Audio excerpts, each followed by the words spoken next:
oh man, are we having a frosty one today? I wish our real life environment was as chilly as this episode was. Yeah. Well, you probably not as much because I know where you live, but Well, it's hot over here right now. Just wait until it gets to fall or winter time. So yeah, no, for real though. Like, I don't mind the cold. You probably do because you're actually there during the winter. Actually, I much prefer the cold over the heat. Really? Because I know a lot of people in your area and in Jared's area really hate the winter. No, I can tolerate it. It's the summer that's brutal for me. I'm always hot, so when it's nice and cool out, I prefer it like that. Plus, when I cosplayed Red Buster, hottest cosplay I ever did. I remember that. I almost got heat stroke in that suit. I almost had heat stroke the same weekend for reasons that are completely different. But the point is, we both got heat stroke. Yeah.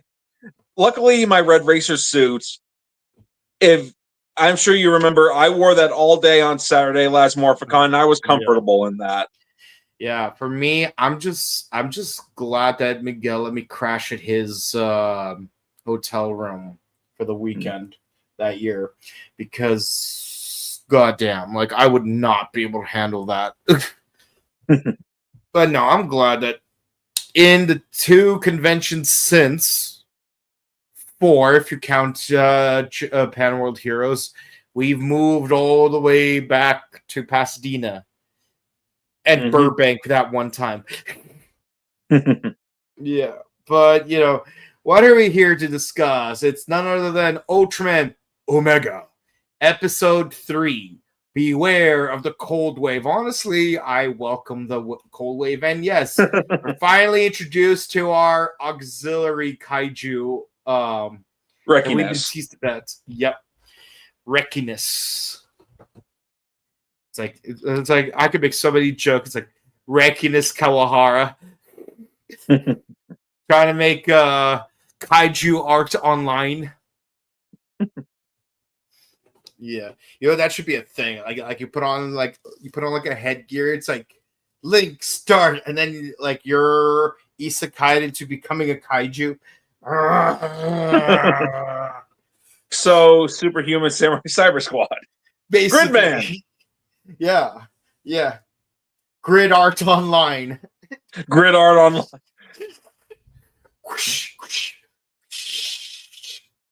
All right. But yes, this is our 3rd episode.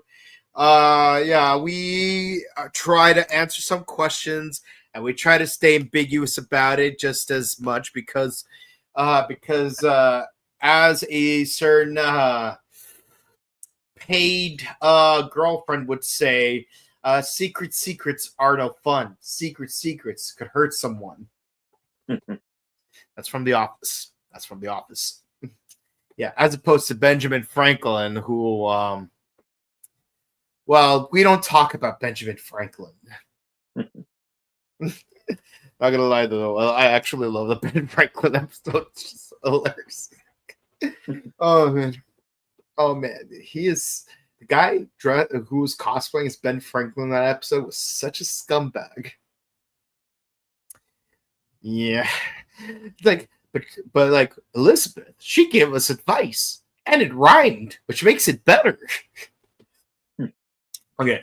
But yeah, no, it's we're trying to answer some questions like, what are those 2 things? Oh, they're called kaiju. Oh, are you a kaiju zoologist? No.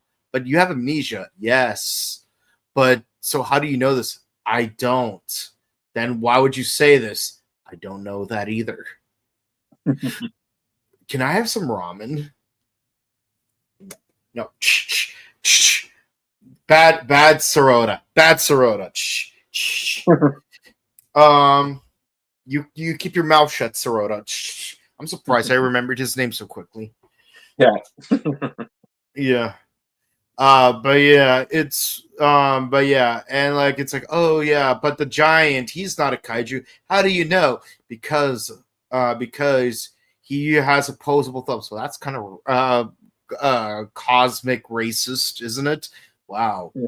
Way too well, like that. Oh, you could also be meta and say, haven't you ever watched an Ultraman before? Yeah. Well, Ultraman, what's that? I stand corrected. I forgot Tsuburaya doesn't exist in this universe. Yeah. They do in Tiga's. Yeah. So which means in Tiga's universe, Godzilla exists in fiction. I'm pretty sure if I look very carefully, there has to be a store somewhere in Ultraman 66 that had a Godzilla toy. Because, like, for all I know, someone made a Jiris toy and just like was too lazy to make the frill. By the way, I feel bad for like that Jiris cosplayer at G Fest. Kaiju should be fighting, not like this. Well, that wasn't a cosplayer. That was for an official event. Yeah. It was still a person in a costume. And I still feel bad for him because kaiju shouldn't be fighting. Not like this. So yeah, no, we go exploring in the woods again because apparently there's a cold front involving radiation or something along those lines. Oh, but first there's like a joke about it's like, oh yeah, all you gotta do is like send your hand out like this and go. Dude, you can't show your slugger in front of people, and I know that sounds bad out of context. It's like you can't just whip out your slugger. There's kids watching the show. Oh, sorry. Yeah, you put that slugger away. Shh, okay. Yeah, what was that? It's like, oh, nothing you need to concern yourself with. It's yeah, it's very, it's Sarota. He doesn't know human etiquette. What do you mean by human etiquette? Oh, well, he's just, like he's just weird. Okay, he has amnesia. Deal with it. Oh, okay. So they go to the woods to like learn more about this cold front that's being caused by radiation. Gee, you don't suppose it could be the works of a kaiju? Oh, yes. Yeah. And I remember at G-Fest this year, at the Ultraman panel, they showed us what the kaiju of the first 4 episodes are going to look like. And, of course, this was one of them. And, of course, the next episode is that bird thing. We'll get to that next week. Do you mean the one from this week? 2 bird things in a row. Yeah. At least it's not the one from Kamen Rider X. Sorry, Ultraman X.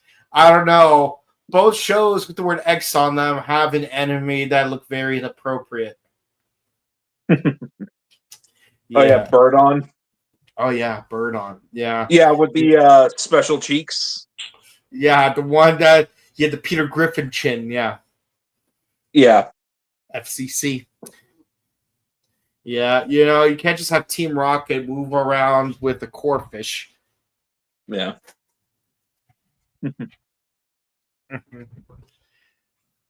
Team Rocket. Awesome. My sweet baby James. But yeah, no, and along the way, you find a mysterious stone that is emitting radiation. It doesn't seem to be the cause of it. And incidentally, we go into a storage manager's backstory. Turns out he was a runner. Not a drug runner, thankfully. Just a regular track and field runner. But he done goofed, and he got last place. Mm-hmm. It's like watching Cool Runnings all over again. And I'm not just saying that because we have a frigid kaiju this episode. Yeah. The thing about Cool Runnings is that I still can't get over the fact that you have a character named Sanka. That word means sled in Russian. This is a person's name in Jamaica, apparently. But his name is the Russian word for sled, and he becomes a bobsledder. It's kind of funny that you mentioned sleds because I've been rewatching the consistently good seasons of Power Rangers, that being up and to RPM. Overdrive. Yes, I'm currently rewatching Operation Overdrive. So I'm just waiting for... Since he destroyed Molter's sled. Yep. I'm glad he destroyed your sled, and I love sleds. Yeah. And then freaking Hartford like weaponized Norg's big mouth. I love Norg. He is really funny. But the best I actually love the scene in the third episode when he offers Flurious ice cream, and Flurious goes, "Ice cream! Ice cream!" Nah. Yeah, no. Like if Molter and Flurries taught me anything, is that both sides of an argument can always be the bad guy. Yeah. And sometimes you make a chicken out of a feather, or intergalactic civil war out of a sled. Oh yeah, Rosebud. Yeah.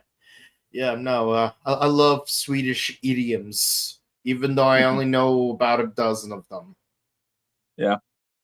Honestly, the last time I watched Operation Overdrive before this rewatch was when it ended back in 2007. So rewatching it again, I thought to myself, all right, am I going to like it? Am I going to dislike it? Or am I just going to be somewhere in the middle? Okay. So it's interesting to rewatch it again because while it definitely has its flaws, it also had some good things going for it. Yeah, like I said, as the Bokinger Stan, yes, who once believed that of the original 17 seasons, because at the time there were only 17 seasons, Overdrive was the worst season. There is at least one thing that Overdrive did better than Bokinger. And as much as it hurts me to say it, it is true. And at least I'm letting go of my bias in doing so. What is it? You know what? I'm going to let you watch the entire season. And if you could figure that what it is out by the time you finish episode 32, I will either tell you that you got it right or B, tell you the correct answer. If you didn't. Yeah. So who knows? Maybe you'll find additional things that are positive that I haven't caught yet. Who knows? Yeah. Yeah, I mean, like, Spencer is definitely, he gives good advice. Yeah. He's definitely my most favorite character that season. Yeah. And plus, they use the Bokinger aesthetics, which the Bokinger suits definitely look cool. Mm-hmm. So, yeah, it's flawed. But Overdrive is honestly better than some other seasons I could name. Pre-Neo Saban seasons that you could name? No.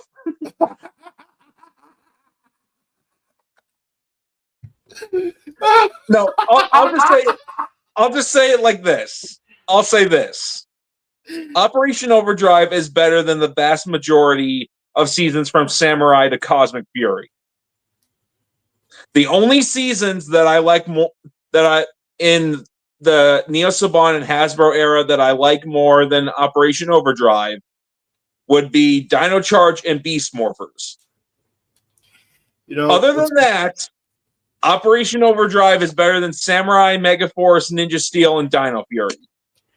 What's really funny is, in the same vein, when there was only 6 Star Wars movies, Episode 2, Attack of the Clones, was my least favorite. But much like with Overdrive, there are positive things I could say about it.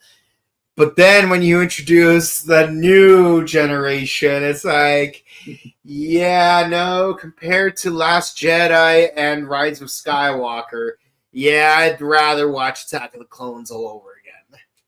Yeah. Yeah, I noticed that when Samurai came into the picture, people basically didn't consider Operation Overdrive to be the worst season anymore, and especially when Super Megaforce came around. Oh yeah, no. When even the cast of Megaforce hate Megaforce, you done goofed. That really sucks. Yeah, but on the upside, at least they did a better job with their Christmas episodes.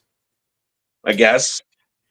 Not a high bar to set, but because I mean, at the end of the day, the Zacker and Chip Lynn Christmas episodes are both clip show episodes. But Zacker did a better job with placing them, which is the minute improvement, or conversely, the one detriment that the Chip Lynn period had with their Christmas episodes. Yeah. Because, it's better for the Christmas episode to be before the finale than after the finale. Yeah. And you know what else? After Operation Overdrive, you know what's next?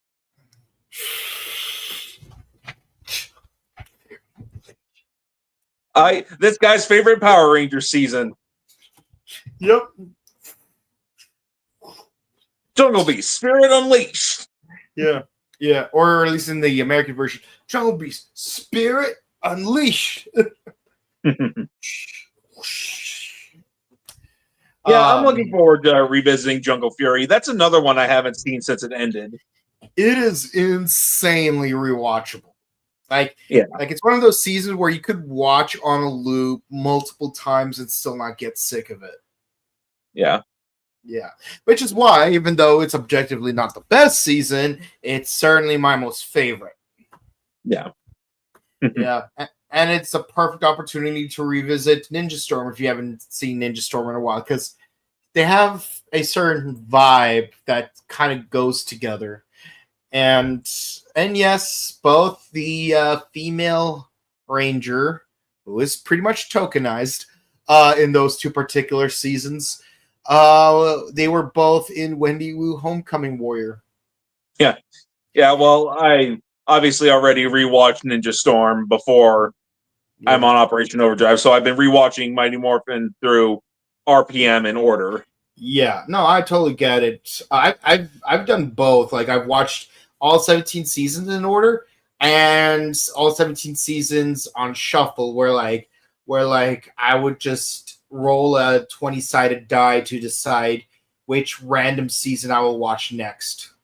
And obviously, by the time when there's only 12 seasons left, I switch to a D12 and then a D8 and then a D6, D4, and then flip a coin for the last two seasons. Alrighty. But yeah, the number corresponds with obviously. Actually, no, that would not make sense. Like, use the D20 the entire time and just re-roll every time you get a season you already completed. What do the numbers 18 through 20 represent? Absolutely nothing. Those just mean re-roll. Yep. Yeah. But no, it's so I've watched both shuffle mode and in order mode, and let me tell you, Mighty Morphin was still the hardest to sit through. Not because it was the worst, but because it was the longest. 3 seasons. Yeah. You got 60 episodes, you got 52 episodes, then 43 if you include Alien Rangers, which sometimes will be separate on Netflix and sometimes wouldn't be. They keep moving it around. Same thing with one very specific episode of SPD. Wormhole. It was Wormhole. Yeah. Sometimes it will be placed correctly. Sometimes it will be placed at the end of the episode list for some reason. That's weird, but all right. It is weird. It is weird. But yeah, no. So yeah, Homeboy was a runner and he choked.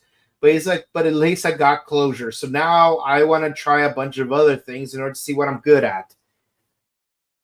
I don't know. You're working at a storage warehouse. You know, pretty much the only place you could go from here is building giant gun plots to fight kaiju, whatever those are. Yeah. Yeah, maybe you can have like a sad duck looking one, and then you could build a chicken looking one, and then you could build like one that turns into a train. You could call it Baron John. And you could call it Baron John Storage Custom. Yeah, Baron John instead of King Joe. Yeah. Yeah, see, it's a JoJo reference. Yeah. So we get a kaiju attack. You know, it's like, oh, the radiation, it's causing a cold front. It's like, turns out it's a giant bird kaiju. Not quite penguin like Burstar is, but definitely very Aves motifed. And you mean Bemstar? Yeah. But still, it's an Aves. It's blue, but this one has ice powers. Well, not so much ice powers, so much as it just has freezing ability. So naturally, Ultraman becomes giant. We fight, and then freaking homeboy from storage gets knocked into the air again. I swear, it's like he's a human ping pong ball.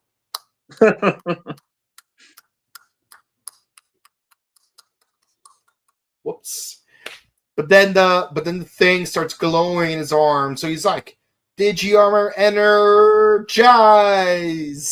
Kaiju armor energize.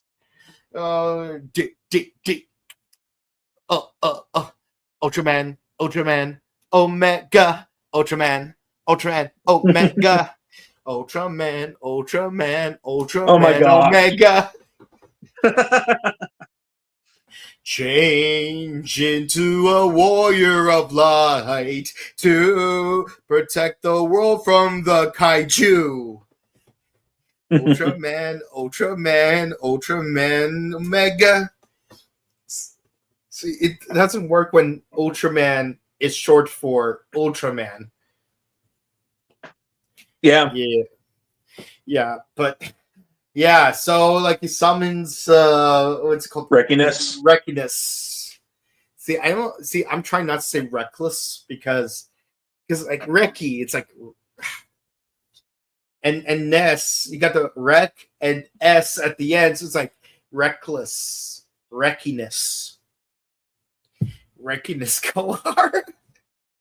Please support the official release. Okay.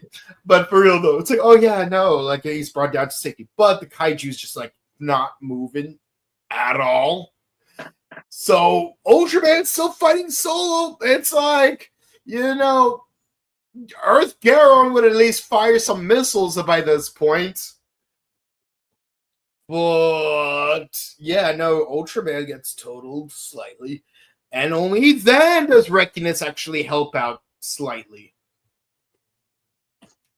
Yeah, basically, Kosei, kind of commands him to attack, and then that's when he starts to, fight alongside with Omega. Yeah. But Reckiness does not really do much. Like I was hoping that, right, like Reckiness would straight up save the day. Like that would be a great way to introduce a character. But yeah, I mean, even Cyber Cyber Gomorrah was like did a better job in his intro episode. Yeah, man, I almost said Gomez. I swear, Gomez was Cyber Gomez. Now I want to see what that looks like. Well, I think there's a Godzilla kaiju that looks like Cyber Gomez.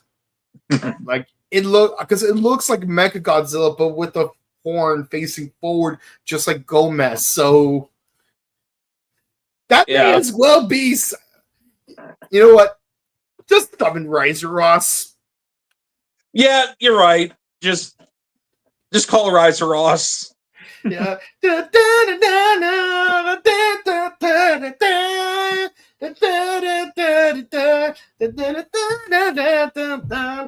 Oh, just a riser.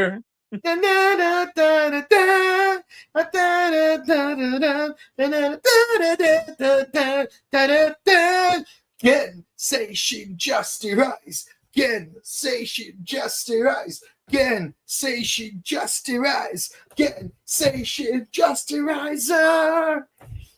Which is my personal favorite of the Choseishi trilogy. Same. To be fair, I've never seen the first one. Have you seen Caesar X? Yes. Yeah. Like freaking Ankh was in it. And Ramirez. Yep. Okay, so the only one you haven't seen is Grand Caesar. Yeah. I know that they're constellation themed. There's 3 of 4 members in 4 factions. Fire, water, earth, lightning, red, blue, yellow, and violet. And purple. Yeah. Yeah. But that's pretty much as far as it goes.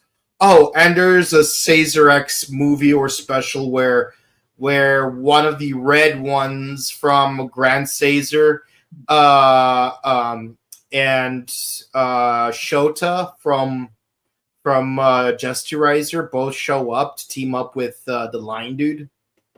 Yeah, with Caesar Leo. Yeah. I remember having like one of those bootleg Chinese mecha from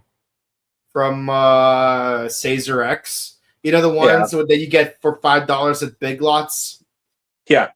Fortunately, the arm of the Beetle dude broke. That sucks. That really does suck. I mean, it doesn't hinder their ability to combine, but still. Yeah. But yeah, no. So then Ultraman finally uses his special attack. Not gonna lie though, his variation of the Spacian beam, I actually really like. It's really cool. I love how it forms this pentagon, and he does that swooshy thing with his arms before he just snaps. Yeah, but it's a nice variation because I know I could just go.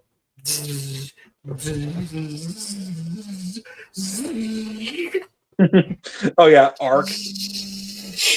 Yeah. Again, we're 3 episodes in, and this is already better than arc.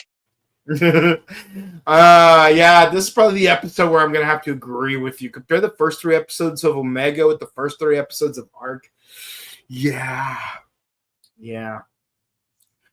Oh, I just remembered. Episode 3 of Arc was literally a flashback episode, which I'm not a huge fan personally of the whole 3 weeks earlier teaser thing. I feel like we should start our stories where they begin, not start them where they get interested. Get out.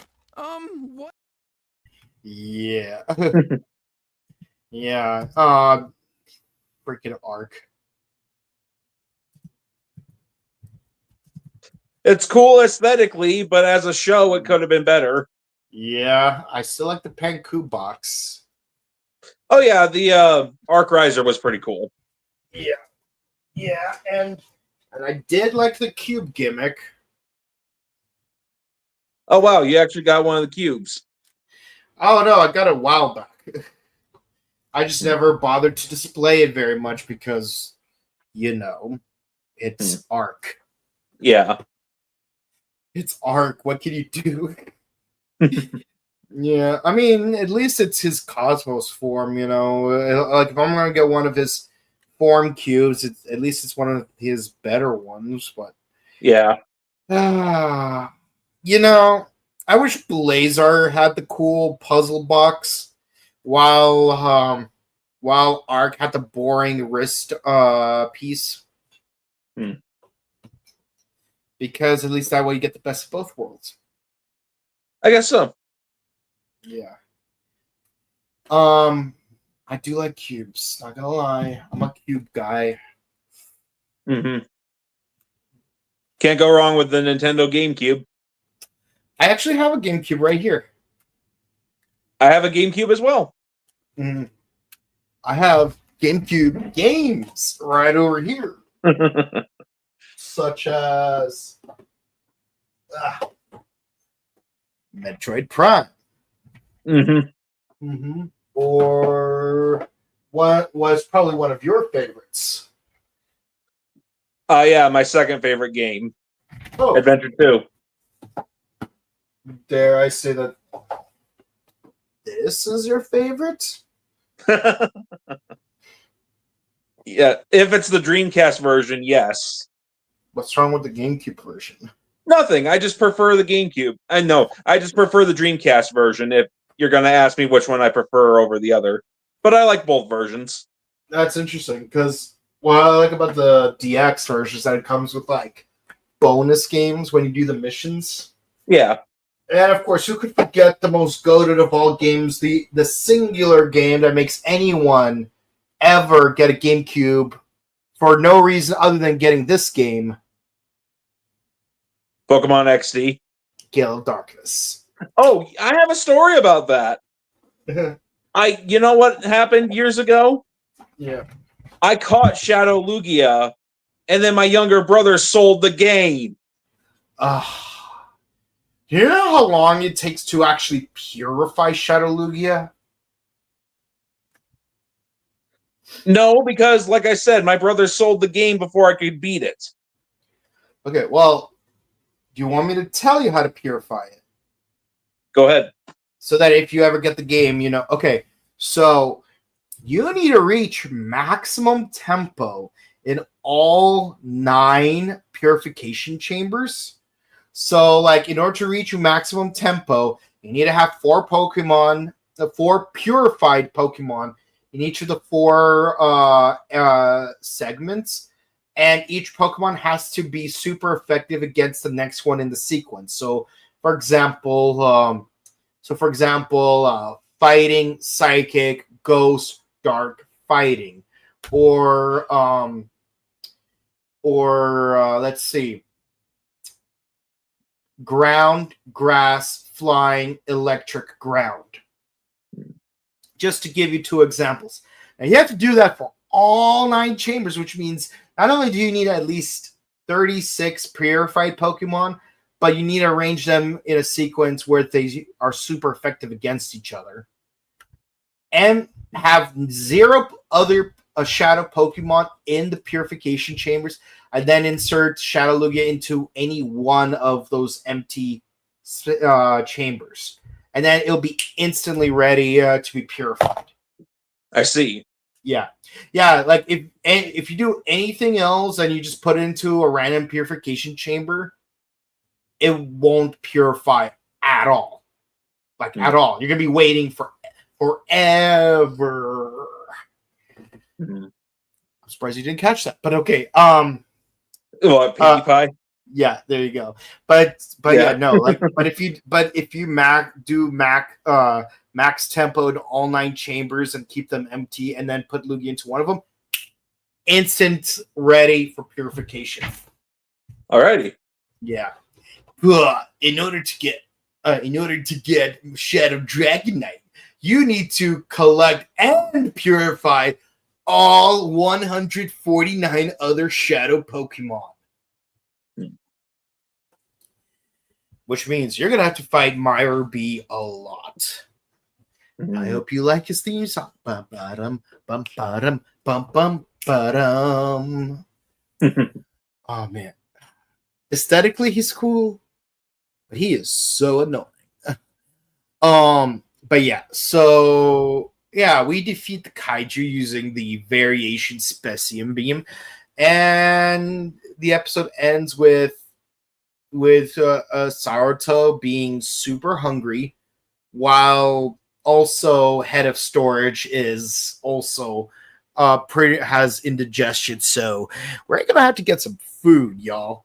But we find out that that the kaiju mantle is alive. So he has like a little kaiju pet on his shoulder. And that's the end of the episode. Yeah. So, thoughts on the episode? It's pretty good. I mean, I definitely welcome a cold wave here eventually in real life. So, but it's an interesting kaiju design, has cooling powers rather than ice powers. Yeah. We get to see Rekiness in action for a little bit. Rekiness has an interesting design. And so it'll be cool to see next episode when it becomes armor for Omega. Yeah. Yeah, I just give this episode an 8 out of 10. Yeah, he Reckoness has a lot of aesthetic that remind me of Ouroboros, but I love that it's not just straight up Ouroboros. Yeah. Although it would be interesting to see Ouroboros actually be a good guy, but maybe not right now. But still, dragon-like with blue. That's mainly blue with orange decal. Yeah, but what I really can't wait for is the armament. Whoosh. Yeah. And then he's going to go full Agito with the lion-looking kaiju. Yeah. Trigaron? Yeah. Whoosh. He might get his memories back. Temporarily. Alrighty. Yeah, I give this episode a 9. This was a much better episode than the last two we've seen.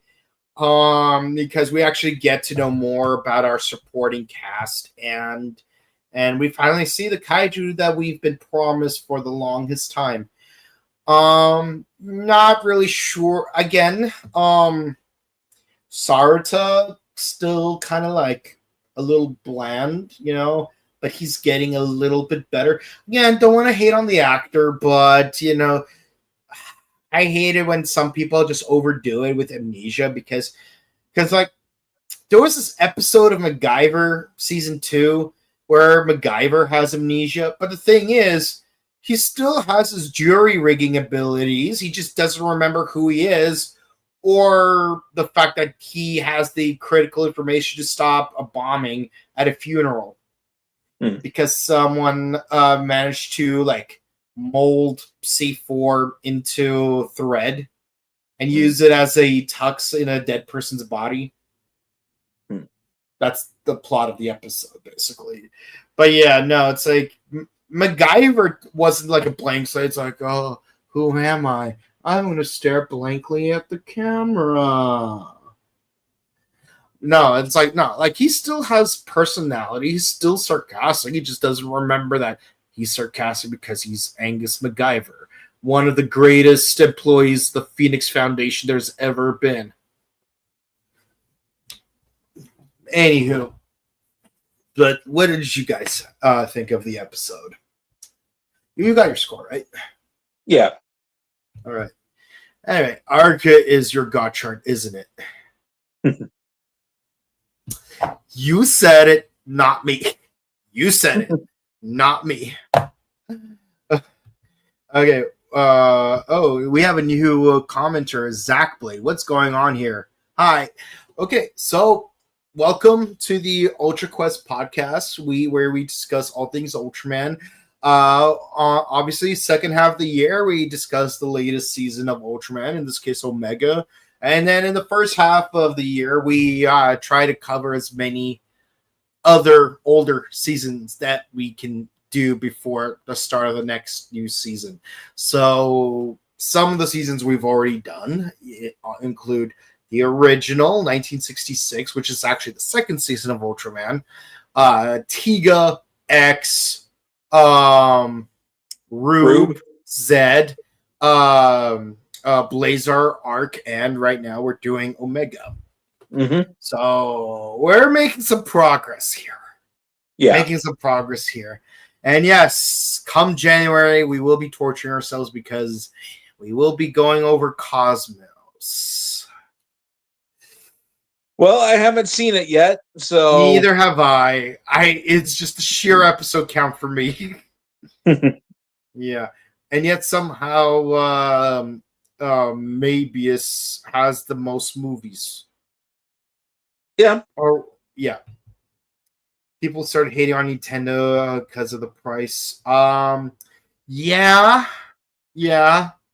That's also why, I'm not getting the Switch yet. Well, Switch 2 yet. I have the Switch 1. I'm very happy with the Switch 1. I have a 1 terabyte memory card.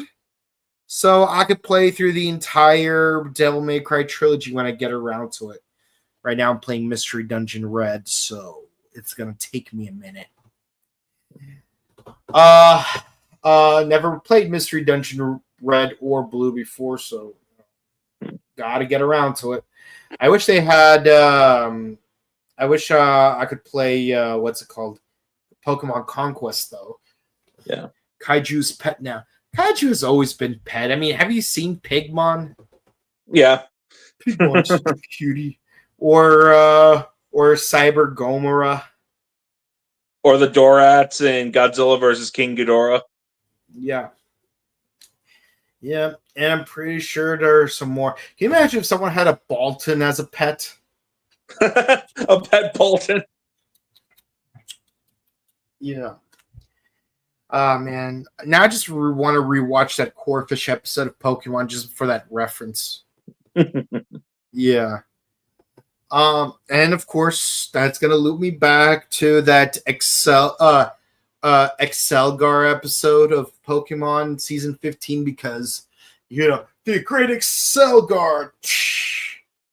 And he has to fight Dr. Cryogonal. and his evil vanillish henchmen that say E. Like that, you can't tell me that's not Kamen Rider reference right there. Yeah. Yeah. Man, Dr. It's like, if your name's Dr. Cryogonal, then why do you have a Vanillite? Because I could never find a Cryogonal. Man, all of this talk about ice is making me warm. I want some ice cream, man. In the words of Florius, ice cream! Ice cream. In the words of Moltor, I haven't forgotten what you've done to my sled. Man, I'm curious what the sled was called. Can you imagine starting off that season of Power Rangers with a Citizen Kane reference? Just like drop the Corona Aurora on the Corona Aurora on the floor. It's like yeah, and then you have like Moltor and Florius at a dining table, and then they drift further apart. Mm. Yeah, see. I'm cooking here. All right, that's it for the comments. If you guys enjoyed, please be sure to comment, like, and subscribe to us on YouTube, Facebook, Twitter, Instagram. Click the bell icon, stay notified for our latest videos. We are only 30 people away from reaching 3,000 subscribers on YouTube. When we get to that subscriber goal, we will discuss Mighty Morphin Power Rangers, the movie, in honor of its 30th anniversary, as well as of our 300th subscriber. See how I tied in the number 30? And it just so happens that 30 is also my favorite season of Super Sentai. Just throwing that out there for completely no reason, but it's also because this guy's watching the American version of that season. So here we are, looping back around. And if you want to watch all of our content, we got Ultraman arc on Mondays, but next week it'll be on Tuesday. Kamen Rider Gava on Wednesdays, number one Sentai Gojuju on Thursdays, and on Sundays, starting this upcoming week, we will be starting a new season of Kamen Rider, which is Kamen Rider O's. That's right, we'll be covering the first 6 episodes right here on Sunday. We just finished all 98 episodes and 3 movies of the original 1971 Kamen Rider. So be sure to watch us discuss that. It was fun while it lasted. Good riddance. Mari, we will miss you. If I'm ever lucky to meet Miss Yamamoto, life well spent. But right now, we jump forward 40 years into the future. Also, check out our recent uploaded interviews. We got all 3 VR troopers from Robo Toy Fest, as well as one Miss Claire Blackwelder, aka Kendall Morgan from Power Rangers Dino Charge, the Violet Ranger, the true Violet Ranger, the one and only. And check out our sister channel, The Buttery Show, where we discuss various movies and TV shows. And we also have interviews from that channel as well, including our most recently uploaded interview with Joel Adams, who is the character designer of King of the Hill. So we hope you guys enjoyed that interview. I'm actually editing some additional interviews as we speak, so can't wait to show you guys all the amazing content we have to offer. And very soon, sorry not to interrupt you, but very soon we'll also be having some B-roll footage from G-Fest this year. Yep, from yours truly. Yes, we're gonna upload 2 vlogs very soon. Robo Toy Fest and G Fest, both very fun conventions. I know he had his fun because kaiju should not be fighting, not like this. And if you want to follow our personal content, where can the people find you? You can find me at youtube.com/AxelRanger. And you can find me on Instagram at Boka_Kabuto. And with all that said, guys, thank you guys so much for watching. Please be sure to stay safe, stay hydrated, update emergency kits, hug your loved ones, and we'll see you again real soon. If you want to say hi to us in person, we will be at the Burbank Marriott on September 7th for ToonCon, celebrating the 20th anniversary of The Batman. Happy to be there, and we'll see you again real soon. Have a good one. Bye.